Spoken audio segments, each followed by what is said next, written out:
বহুজন সমাজ পার্টির একটি বিরাট মিটিং এই মুহূর্তে সেই ছবি আপনারা দেখতে পাচ্ছেন মানুষের সাথে মানুষের পাশে পর্দায়।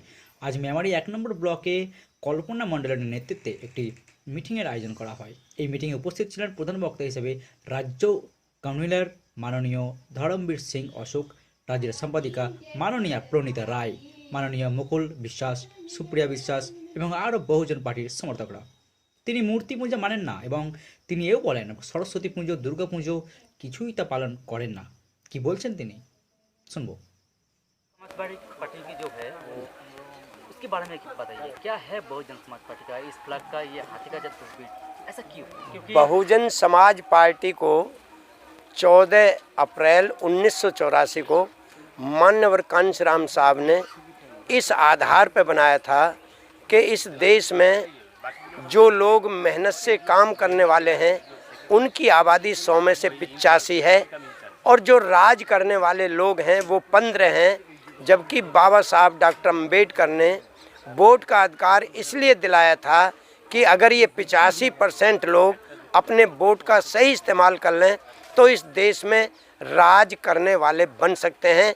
इसलिए उन्होंने बहुजन समाज पार्टी बनाई और हाथी की तरह विशाल समाज है ये, इसलिए हाथी का चुनाव चिन्ह जो बाबा साहब डॉक्टर अम्बेडकर ने आरपीआई के लिए दिया था, वहाँ से कुछ लोगों ने छिनवा दिया था, उसको पुनः माननीय कांशीराम साहब ने वापस ला करके बाबा साहब की बात को पूरा किया है। किस वजह से आज का ये मीटिंग थी?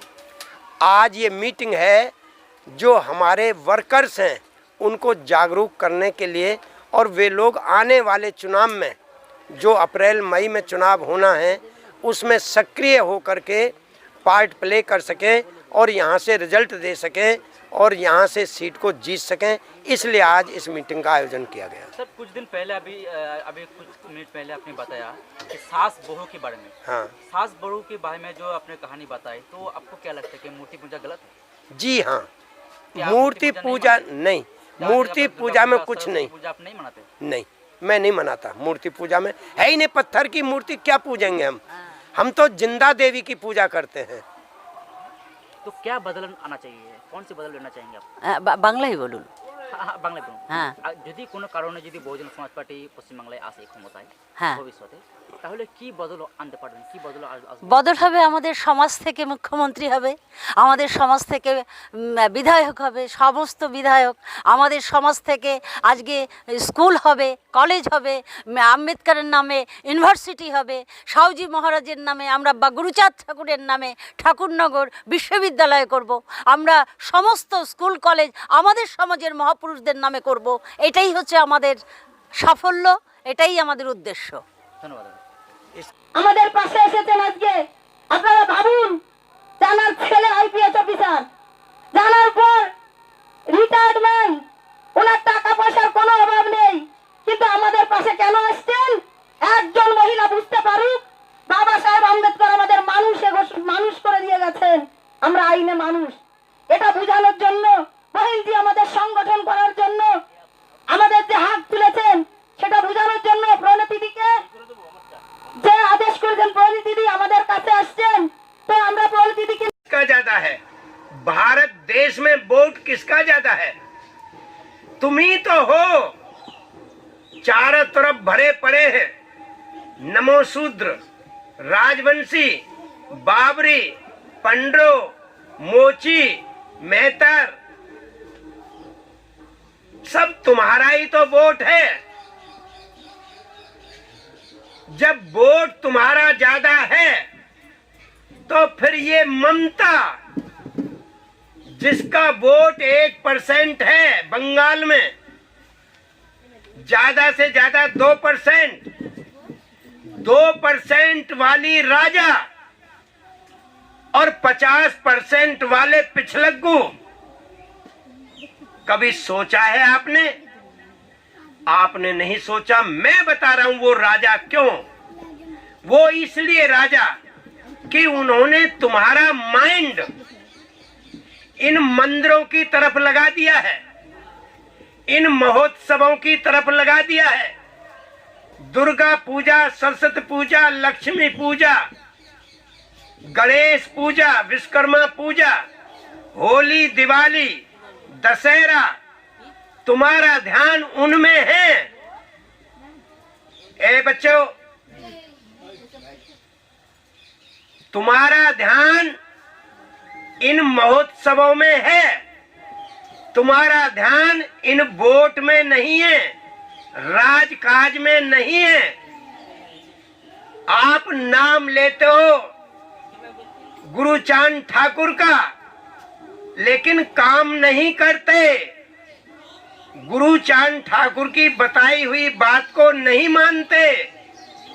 किसकी बात को मानते हो? राम की बात मानते हो, कृष्ण की बात मानते हो। नाम गुरुचांद ठाकुर का लेते हो, बात राम की मानते हो। तुम्हारा कभी भला नहीं होगा।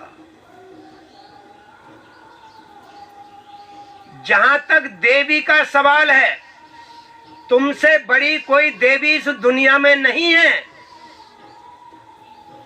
हर घर में माँ, बहन, बेटी, बहू, ये हमारी असली देवी है।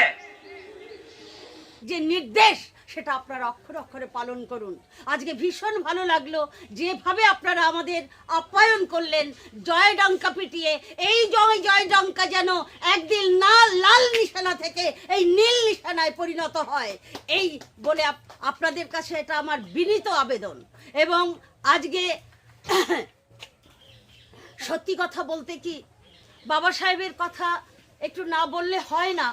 তিনি বলেছিলেন যে আমার যে মিশন, আমার যে ক্যারাভ্যান, সেটা তোমরা যদি না পারো সামনের দিকে এগিয়ে নিয়ে না যেতে, যেখানে আছে সেখানেই রেখো। কিন্তু সত্যি কথা বলতে কি, আমাদের মধ্যে হঠাৎ করে আগমন ঘটলো একদম অকস্মাৎ মান্যবর কাশিরামজি। তিনি রিয়ালাইজ করলেন, তিনি অনুভব করলেন যে এই ক্যারাভানকে আমার সামনে এগিয়ে নিয়ে যেতে হবে। যারা গভীর গর্তে ফেলে দিয়েছে তারা তো দিয়েছেই, কিন্তু আমার দায়িত্ব এই ক্যারাভানকে সামনে এগিয়ে নিয়ে যা। এবং তিনি সেটা করলেন, এগিয়ে নিয়ে গেলেন। কেন বলছি, আজকে আমাদের বর্তমান যে লড়াকু নেতৃত্ব বহিন কুমারী মায়াবতীজি, তিনি আজকে আপনারা সবাই জানেন চারবার মুখ্যমন্ত্রী হয়েছে। কাদের ভোটে? আমাদের ভোটে। সেই জায়গায় মান্যবর কাশিরামজির অবদান, মান্যবর কাশিরামজি এমএলএ, এমপি, এইভাবে আজকে এই ধরমজি সাহেব যেভাবে দৌড়চ্ছেন, উনিও কিন্তু বাংলায় ঘরে ঘরে গেছেন। কোনো ঘরে উনি কোনো সময় হয়তো প্রচুর খিদে পেয়েছে, খাবার দুটো রুটি হাতে করে আমি দেখেছি বেগুন ভাজা দিয়ে খেয়ে নিয়েছে। এইভাবে ওনারা করে গেছেন, আর আমরা সেখানে ঘুমিয়ে আছি। আমরা